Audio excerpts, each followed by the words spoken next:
Mulai paparan kita, mungkin saya mohon izin untuk share materi, mungkin sedikit karena saya dibagai pendekatan. Otomatis kalau kita berbicara tentang pendekatan, mau tidak mau akan sedikit berbicara tentang hal-hal yang teoritis. Mungkin tadi Pak Direktur sebenarnya mengamanai kita untuk tidak berbicara banyak tentang hal-hal yang sifatnya paradigmatik, tetapi karena saya dibagai atau istilahnya orang Jawa diberi amanah untuk menyampaikan pendekatan, maka mohon izin sebentar untuk menjelaskan hal-hal yang pastinya tidak lepas dari hal-hal yang paradigmatik. Mungkin saya awali dulu dari apakah bisa di screen-nya bisa terlihat ya? Saya mulai dari ini dulu. Poin penting apa sebenarnya dalam KMA 183 yang itu menjadi perhatian yang mungkin kalau dikatakan berbeda banyak dari 165 sebenarnya juga tidak begitu, sama-sama mengarah kepada fungsional, tapi ada dua hal penting yang pada pagi hari siang hari ini untuk kita diskusikan. Yang pertama adalah kalau kita memahami bahwa di dalam mengajar bahasa atau pembelajaran bahasa secara dia sebagai objek itu kan ada dua pilar yang kita biasanya sebut sebagai language knowledge sebagai pengetahuan bahasa, ada juga yang namanya adalah penggunaan bahasa atau language use. Jadi dua ini itu tidak boleh terpisah di dalam pengajaran bahasa, yang dimana bahasa sebagai pengetahuan dan bahasa sebagai keterampilan adalah keterpaduan yang tidak bisa dipisahkan. Nah, hal yang sedikit membedakan, apakah sebelumnya ini tidak dibahas, ini sudah dibahas, tetapi mungkin pendekatan di dalam pengajarannya yang sedikit akan ditekankan, dirubah di dalam kurikulum baru kita ini. Di dalam berbicara tentang language knowledge atau pengetahuan bahasa, biasanya orang-orang linguistik edukasional atau orang-orang pendidikan lebih mengenal istilahnya adalah anasirul lughah. Jadi kita sering seperti itu, komponen bahasa. Ya. Dalam mengajarkan komponen bahasa, ada pendekatan penting yang tidak boleh dilupakan oleh para guru dan praktisi nanti pada saat mengajarkan bahasa adalah mensinergikan tiga hal sekaligus, yaitu ada al-ma'na, ya, di situ ada asyakal al-ma'na wal wadhifah fi nafsil waqt. Jadi kita akan mengkolaborasikan baik bentuk, makna dan fungsi itu dalam waktu sekaligus, tidak dipisah-pisah. Misalnya kalau saya belajar mubtada khobar, tidak hanya mengenal bahwa mubtada khobar itu terdiri dari seperti apa, dan di situ mungkin bisa langsung dijelaskan juga sebenarnya kalau saya menggunakan mubtada khobar itu apa sih beda, jumlah ismiyah misalnya, apa bedanya itu dengan ketika saya menggunakan jumlah fi'liyah. Jadi kapan saya harus menggunakan misalnya nahmadullah, kapan saya harus menggunakan hamdan wa syukron. Itu dalam konteks seperti ini ketika kita mengajarkan itu sebenarnya langsung menjelaskan juga seperti inilah seharusnya saya menggunakan gramatikal itu dalam kehidupan saya sehari-hari. Jadi tidak gramatikal sebagai ilmu, tetapi sekaligus juga kita bisa mengimplementasikannya di dalam kita sehari-hari. Karena itu nanti Bapak Ibu kalau Bapak Ibu berinteraksi dengan KMA kita, setiap kali mendengar anasirul lughah, ada aswat, ada nahwu, wasaraf, al-mufradat, maka di situ pasti diikat dengan kata-kata bentuk, makna dan fungsi. Jadi itu yang kadang-kadang tidak diperhatikan. Mohon nanti ketika mengimplementasikan ini benar-benar ditaati. Jadi ketika kita mengajarkan, nanti contohnya seperti apa akan diberi sedikit contoh dan nanti mungkin akan dilengkapi Pak Muhajir dalam memberi materi tentang desain materi. Nah, yang kedua ini yang language use. Kalau di dalam penggunaan bahasa atau maharah lughawiyah, kita sering juga mengistilahkannya dengan yang populer di dalam dunia linguistik edukasional adalah maharah lughawiyah. Nah, ini yang kemarin itu kita dalam diskusi panjang kemudian mensepakati bukan satu-satunya tapi salah satu mazhab yang kita anut adalah pedagogi genre. Kenapa dua ini yang akan kita anut? Itu ada beberapa hal yang mungkin akan saya jelaskan di forum ini. Mohon izin, ada pertimbangan-pertimbangan yang nanti sifatnya postulatnya baik ada yang bersifat normatif, ada yang bersifat teoritis, ada juga yang bersifat praktis. Untuk postulat teoritis, normatif, kita akan coba diskusikan itu dari perspektif Al-Quran dan juga perspektif dokumen negara kita terkait dengan pendidikan nasional. Kemudian nanti pada konteks teoritis kita akan mencoba untuk melihat bahasa itu tadi seperti bagaimana sih sebenarnya meramu perpaduan antara bahasa sebagai pengetahuan dan bahasa sebagai keterampilan. Kemudian yang praktis itu nanti kita akan melihat bagaimana sih sebenarnya jam pembelajaran kita dan bagaimana peluang yang diberikan di KMA 184 untuk implementasinya. Itu mungkin arah diskusinya. Ini untuk berikutnya, saya mohon izin untuk memberi ini gambaran untuk sekilas kenapa kita menggunakan pendekatan Al-Quran juga di dalam memilih pedagogi genre. Saya kemarin berpikir sebenarnya ketika kita memilih sebuah desain pembelajaran, sebaiknya kita kembali juga kepada apa sih sebenarnya rekomendasi Al-Quran terhadap pembelajaran bahasa itu sendiri. Nah, dari Al-Quran ini kalau kita lihat dari beberapa referensi yang kita temukan, ada 5 fase penting di dalam belajar bahasa. Di situ diistilahkan ada namanya nanti adalah fase meniru, ada di sini ada fase persepsi nalar, kemudian ada ini ada persepsi evaluasi bahasa dan abstraksi. Kemudian nanti ada namanya fase hubud dan juga fase yang terakhir nanti namanya adalah fase istifta. Nah, fase-fase ini nanti sekilas akan kita arahkan kenapa kemudian kita memilih pedagogi genre? Karena ternyata di dalam rekomendasi yang diberikan oleh Al-Quran dengan mengikuti fase-fase ini, siklusnya itu akan mirip dengan yang diberikan oleh pedagogi genre. Selain itu, Bapak Ibu, saya juga mohon izin untuk memberi alasan normatif kenapa kita memilih pedagogi genre dan kenapa kita memilih mengintegrasikan antara makna sekaligus dalam bentuknya dan juga fungsinya. Ini kalau kita melihat seperti sebagaimana yang sudah dijelaskan oleh para pemateri sebelumnya, bahwa kita itu cita-cita pendidikan nasional yang 3 ini, yaitu literasi, karakter, dan kompetensi, itu akan kita lihat bisa tercapai cita-cita itu ketika kita salah satunya adalah menerapkan pendekatan ini. Saya kita lihat aja kalau misalnya dari teori yang di literasi itu kalau dalam bahasa ada 3 model ini yang saya coba bawakan. Itu kalau misalnya ada Forisos modelnya Luke itu mereka merekomendasikan bahwa pembelajaran bahasa itu sebaiknya bisa mengantarkan anak-anak untuk menjadi seorang yang code user, juga code analyzer, berarti juga bisa membuat makna, dia bisa memahami simbol-simbol bahasa, dia bisa menggunakan bahasa itu dalam kehidupan sehari-hari. Nah, ini nanti kita adopsi literasi ini di dalam muatan materi kita. Karena itu dalam materi kita itu kita akan mengantarkan anak-anak memiliki kompetensi literasi yang ini. Yang tadi dikhawatirkan oleh Pak Hidayatullah, kalau misalnya kita tidak paham betul dengan bagaimana kita berinteraksi dengan simbol-simbol bahasa itu, dikhawatirkan malah nanti akan tidak paham dengan apa yang sebenarnya informasi itu ditangkap. Kemudian untuk yang ketiga, yang ini yang model literasi yang kedua itu menawarkan bahwa belajar bahasa itu sebenarnya menerapkan 3 prinsip sekaligus. Tadi ta'allumul lughah, ya, memang kita belajar itu belajar bahasanya bukan ilmunya saja. Ta'allumul lughah, tapi fi nafsil waqt juga tidak boleh melupakan ta'allum anil lughah dan ta'allum khilalal lughah. Jadi prinsipnya memang 3 itu. Jadi kita belajar bahasa itu ya belajar bahasa itu sebagai alat untuk berkomunikasi kebutuhan kita sehari-hari, tetapi di situ kita juga tidak boleh lupa bahwa dalam berkomunikasi itu ada aturan-aturan yang harus diikuti. Nanti misalnya kalau kita berkomunikasi tujuan kita itu adalah untuk mendeskripsikan sesuatu, ada aturan tertentu yang kita harus paham. Kemudian gramatikal apa yang kita gunakan untuk nas al-wasfi dan seperti itu, saya kira itu penting karena kadang-kadang kita ketika maunya itu mendiskusikan sesuatu tapi malah mengkritik yang membuat orang yang diajak diskusi itu malah sakit hati. Jadi kesampaian dari genre kita tidak pas kadang-kadang karena kesalahan kita memilih gramatikal yang kurang tepat. Karena itulah kemudian prinsip kedua dari literasi ini juga kita terapkan. Yang ketiga ini ada model yang ditawarkan oleh Roswell di mana ini pendekatannya lebih kepada bukan prinsip tetapi pada siklusnya. Nah, siklus pedagogi genre itu juga diambil dari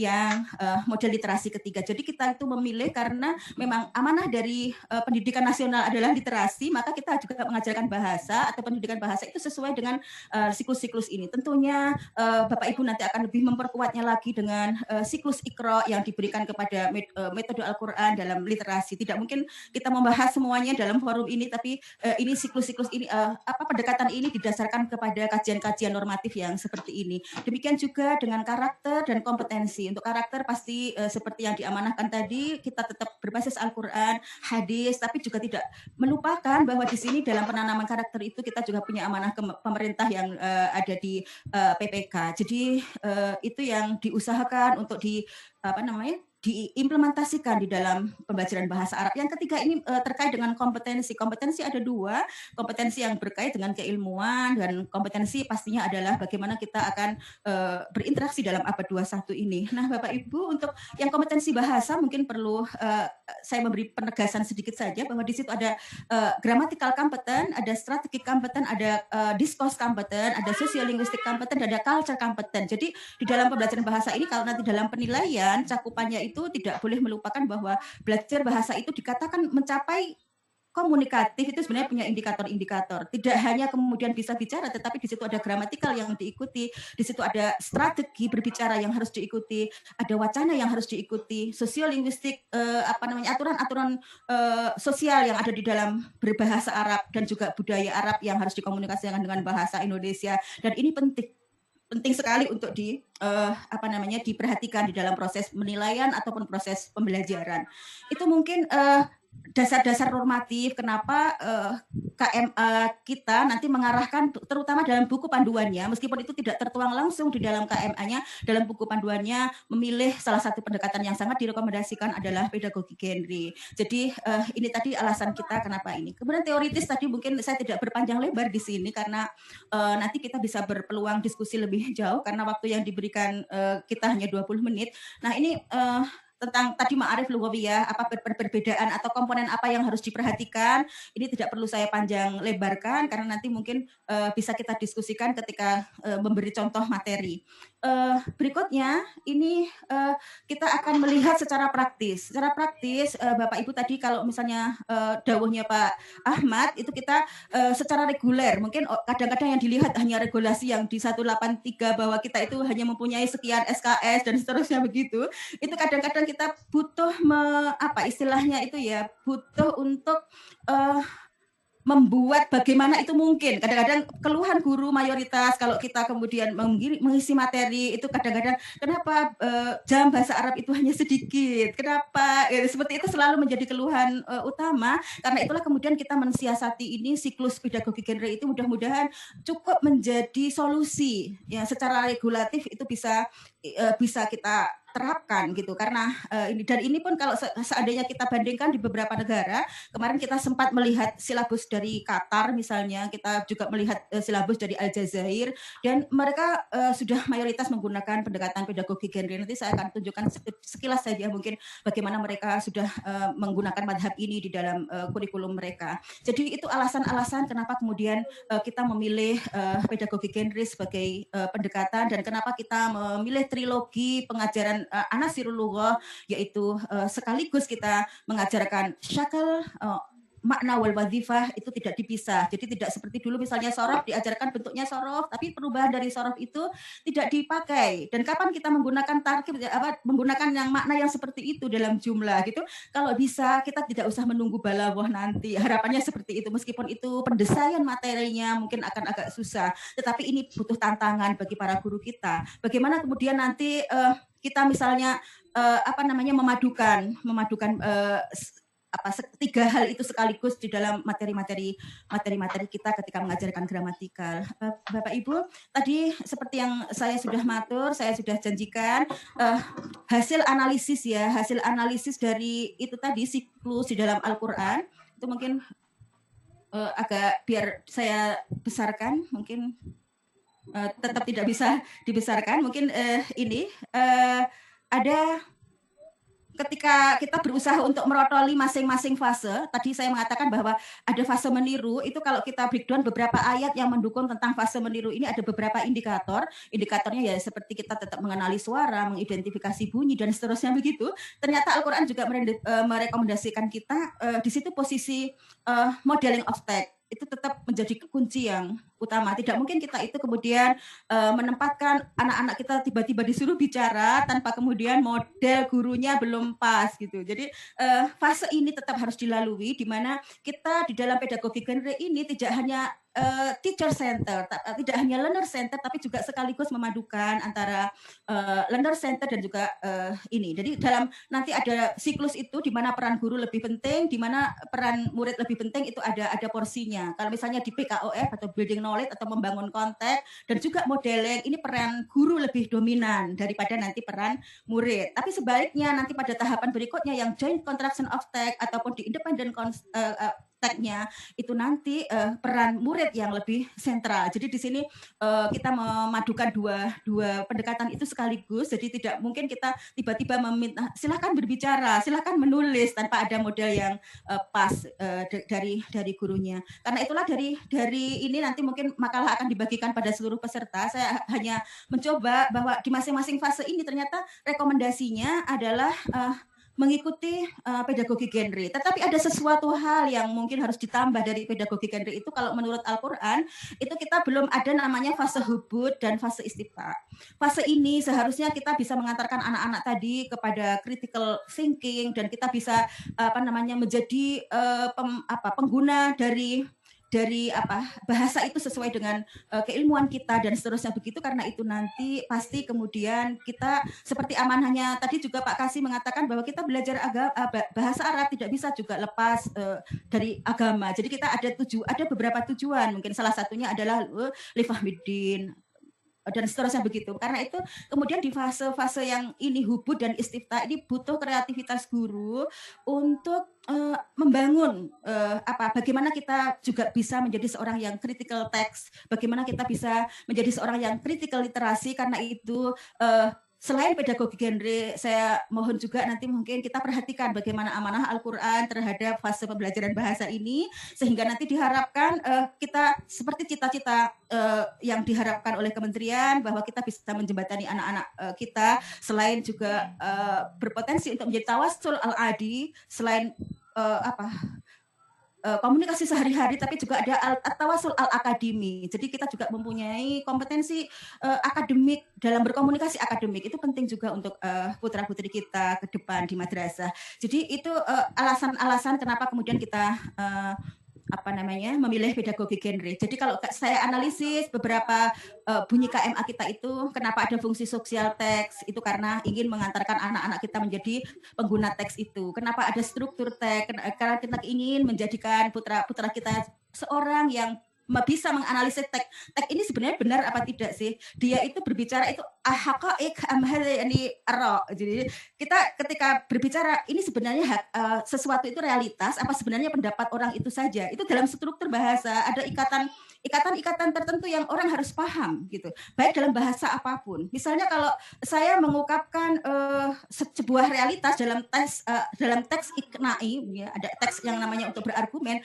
maka orang yang berargumen itu tidak boleh hanya takdimul ara, tetapi di situ takdimul ara kadzalika ala asasil hakika. Jadi bagaimana kemudian kita mengungkapkan realitas tapi sekaligus juga mengungkapkan ara, itu ada uslub-uslub yang harus ditaati. Jadi orang tidak salah paham, oh ini pendapat, oh ini berdasarkan ini. Jadi rabet yang seperti itu harus dipahami juga oleh anak-anak didik kita, sehingga tidak salah paham dengan teks yang dibaca. Itu diharapkan seperti itu. Mungkin sedikit, saya masih punya waktu Bu Iha. Saya masih punya waktu Bu Iha. Halo Ibu Iha. Waktu saya habis apa masih ada? Ada 4 menit lagi Ibu. Oke. Ini sekilas aja. Misalnya ketika kita dulu belajar gramatikal, itu mana sih yang menggabungkan bentuk, makna, dan fungsi sekaligus itu. Misalnya ini ada sebuah teks tentang satu qasidah, ada satu syair yang di sini ada misalnya sajil ana arabi warak mubitaqati khamsuna wa atfali samaniya wa tas'u saya tiba desai. Misalnya ini ada satu cara ketika kita mengajarkan misalnya fi'il amar, itu fi'il amar yang model seperti ini tuh sebenarnya hubungan orang yang memerintah dengan orang yang diperintah itu apa gitu. Kapan kita boleh menggunakan uslub ini? Tidak sekedar bahwa fi'il amar itu dibentuk dengan cara begini, tetapi dengan model yang seperti ini sebenarnya punya makna apa di dalam. Itu yang diharapkan nanti ketika kita mengajarkan fi'il amar, tidak hanya syakalnya saja, tidak hanya ashkalu amr, tetapi baina hadal amr fahudzakan fa'tabara makna wa kadzalika hunakal wadhifah. Fi nafsil waqt nahnu masalan mada nasrah ila talabah. Jadi kalau misalnya berikan sekaligus, itu tidak perlu menunggu nanti dapat ilmu ma'ani baru paham bentuk amarnya gitu, baru menunggu yang lain, tetapi sekaligus pada saat mengajarkan amar itu ya kita mencakup wilayahnya itu. Mudah-mudahan ini bisa dicapai sehingga pembelajaran bahasa Arab tidak terkesan rentangnya panjang, tetapi kemudian digunakannya itu kok lama gitu. Kapan saya menggunakan fi'il amar? Dalam konteks apa saya akan menggunakan fi'il amar? Seperti apa sesungguhnya tepat untuk menggunakan fi'il amar? Dan seperti itu. Bagaimana kalau saya itu pengen membuat fi'il amar, tapi yang saya perintah itu kan orang di atas saya, masa menggunakan fi'il amar wa ma ila dzalika. Jadi begitu keluar kelas dengan memadukan 3 pendekatan tadi itu, diharapkan anak sudah langsung bisa menggunakan, sehingga dia tidak merasa hanya menghafalkan qawaid, tetapi qawaid itu saya gunakan di dalam kehidupan saya sehari-hari gitu. Sehingga kata-kata misalnya khamsuna alaf itu, apakah khamsuna alaf bermakna khamsuna alaf itu ya 50.000 itu, tetapi tidak di situ. Tetapi yang penting diberikan kepada anak-anak ada angka-angka dalam bahasa Arab itu yang menunjukkan bahwa angka itu adalah menunjukkan lil kasrah, ya, aqsa amada, maknanya adalah banyak gitu. Misalnya kalau kita 1000 kemudian 7 gitu kan, dalam orang Jawa misalnya kalau sudah mengungkapkan arek iki kok nemen nakali pitung penyukur. Istilah pitung penyukur itu berarti bukan kata-kata 7, tetapi bagaimana dia itu ya wis aqsa nemen oleh gitu kan, kalau yang Jawari begitu. Jadi nanti Bu Rita akan menjelaskannya dalam bahasa Banjar ini. Nanti Bu Iha akan menjelaskannya dalam bahasa Sunda, tapi saya bisanya bahasa Jawa. Jadi contoh-contoh dalam kultur bahasa yang kemudian masing-masing itu ternyata membawa perbedaan, itu yang juga harus digunakan, sehingga kita ketika menggunakan kata-kata alaf, kita menggunakan khamsuna alaf, itu apakah hanya punya makna 1000 itu, apa hanya punya makna itu, tetapi ada tradisi dalam bahasa Arab yang makna dari adat itu ternyata juga bisa untuk makna banyak. Dan seperti itu sebenarnya harapannya seperti itu, sehingga anak-anak ketika mendapatkan gramatikal itu fi nafsil waqt nahnu na'rif wadhifataha wa kaifa nastakhdim hadha yani fil waqi' fi tawassulina yaumiyan. Itu mungkin sekilas apa yang ingin kami sampaikan. Mudah-mudahan nanti dalam diskusi ada beberapa hal yang lebih mengerucutkan ide-ide ini. Pasti kami mohon masukan semuanya dari forum ini yang semuanya adalah ulama al-lughah al-arabiyyah. Kadzalika fataba'an hadza yani limustaqbalina wa mustaqbali ajyalina fi fahmil Qur'anil Karim. Syukron, terima kasih ini, dan waktu saya kembalikan kepada Bu Iha, takdim pada semua guru yang hadir di sini. Terima kasih Pak Ketum yang memberi kesempatan saya untuk mewakili IMLA, salah satu yang harus presentasi di forum ini. Saya kembalikan kepada Mbak Iha. Wallahul muwaffiq ila aqwamit thoriq. Assalamualaikum warahmatullahi wabarakatuh. Waalaikumsalam warahmatullahi wabarakatuh. Terima kasih kepada yang terhormat Ibu Mamlu yang telah memaparkan materinya tadi tentang pendekatan yang digunakan dalam KMA yang baru ini. Jadi salah satu pendekatannya yaitu pendekatan pedagogi genre.